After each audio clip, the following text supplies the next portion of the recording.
బీసీలందరం ఐక్యంగా ఉండి బీసీలకు ద్రోహం చేసిన వైఎస్ఆర్ కాంగ్రెస్ ప్రభుత్వాన్ని రాష్ట్రం నుండి తరిమికొడదామని తెలుగుదేశం పార్టీ రాష్ట్ర అధికార ప్రతినిధి పిఠాపురం మాజీ MLA SVSN Varma, Kakinada city మాజీ ఎమ్మెల్యే వనమాడి కొండబాబు, కాకినాడ రూరల్ మాజీ ఎమ్మెల్యే పిల్లి అనంతలక్ష్మి సత్యబాబు బీసీలకు పిలుపునిచ్చారు.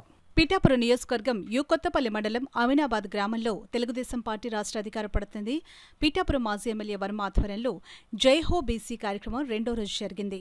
ఈ కార్యక్రమానికి ముఖ్య అతిథులుగా మాజీ ఎమ్మెల్యే వనమాడి కొండబాబు, పిల్లి అనంతలక్ష్మి సత్యబాబు హాజరయ్యారు. ముందుగా తెలుగుదేశం పార్టీ వ్యవస్థాపకుడు మాజీ ముఖ్యమంత్రి నందమూరి తారక రామారావు విగ్రహానికి మాజీ ఎమ్మెల్యేలు వర్మ, వనమాడి కొండబాబు, పిల్లి అనంతలక్ష్మి సత్యబాబు పూలమాలలు వేసి ఘనంగా నివాళులర్పించారు. అలాగే జ్యోతిరావు పూలే చిత్రపటానికి పూలమాలలు వేసి ఘనంగా నివాళులర్పించారు. అనంతరం ఈ వైసీపీ పాలనలో మత్స్యకారులకు, బీసీలకు జరిగిన అన్యాయాలను పలువురు ప్రసంగించారు.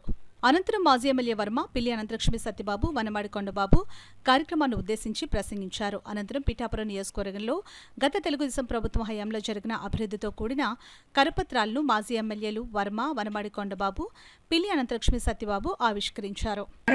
మంచి పేరు తెచ్చుకున్నారు. ఎందుకంటే ఆయన పక్క మేము పక్క ఎమ్మెల్యేలు ఉన్నాం, కానీ మేమైతే ఏమి చేయలేకపోయాం. వర్మ గారు అయితే ఇంచేపు కూడా మినిస్టర్ చుట్టూరు, చంద్రబాబు గారి చుట్టూ తిరిగి ఈ పిఠాపురం నియోజకవర్గంలో విపరీతమైన పనులు చేసి మంచి పేరు తెచ్చుకున్నారు. అలాంటి నాయకుని మళ్ళీ మీరు రేపు 2024లో మళ్ళీ వర్మ గారిని ఎమ్మెల్యేగా చేసుకోవాలి. ఎందుకంటే ఎవరైతే మీకు అందుబాటులో ఉంటారో వాళ్ళే చూసుకోవాలి తప్ప ఎక్కడి నుంచో వచ్చి ఇప్పుడు ఈవేళ ఎంపీగా, ఎమ్మెల్యేగా పోటీ చేస్తుంటే వాళ్ళు ఓట్లు వేయించుకుని జగన్ గారిలాగా 5 సంవత్సరాలు కూడా మనకి ఏం చూపించారో మీకు అందరికీ తెలుసు. అందుకు మీకు ప్రజల్లో ఉన్న మనిషిని ఎన్నుకుంటే మీకు 24 గంటలు పని చేయటానికి ఉంటుంది.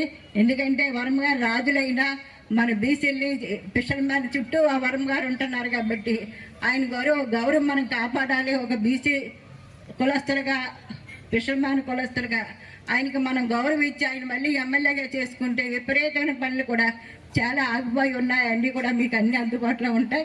అలాగే చంద్రబాబు నాయుడు ముఖ్యమంత్రిగా చేసుకోవాలంటే చాలా మంది ఇక్కడ మహిళలు ఉన్నారు. పెళ్లికి వెళ్ళాలంటే ఇక్కడ నుంచి బురద మీద రోడ్డు ఎక్కుతున్నాం, మళ్ళీ కాళ్ళు కడుక్కోవాలి. గుగ్గురు నీళ్ళు ఇమ్మంటే ఎవరు కూడా చెంబుడు నీళ్ళు ఇవ్వట్లేదు. అని చేత మాకు రోడ్లు అయిందంటే నీ వర్మ ఏం చేశాడు? ఎన్ని రోడ్లు వేసాడు? ఊరు నిన్న రోడ్లు వేసాం. ఇవాళ అమీనాబాద్ లో రోడ్లన్నీ ఎవరేసారు గట్టిగా చెప్పండి. ఆఖరికి వేటగాలి దారికి కూడా 50 లక్షల లీటర్ రోడ్డు వేసాం. పెట్రోల్ బంక్ రోడ్డు జ్ఞాపకం ఉందా లేదా అని అడుగుతున్నాం మిమ్మల్ని. అది మన మీద ప్రేమ, మన కుటుంబం, మన ఆడపడుచులు అంటే అదని చెప్పి తెలియజేస్తా ఉన్నాం. అలాగే హార్బర్ తెచ్చాం, భుజాల మీద మోసి తెచ్చాం. హార్బర్ తెచ్చాక ఎన్నో మీటింగ్లు పెట్టాం. అక్కడ ఎలక్షన్ కూడా వచ్చింది శంకుస్థాపన చేయడానికి. మరి ఎలక్షన్ కూడా వచ్చాక మనం చేయలేం కదా. దురదృష్టవశాత్తు ఒక్కసారి మాయలో అందరూ పడ్డారు, అధికారం వాళ్ళకి వచ్చింది. కానీ అమీనాబాద్ అధికారం వర్మకే ఇచ్చారు.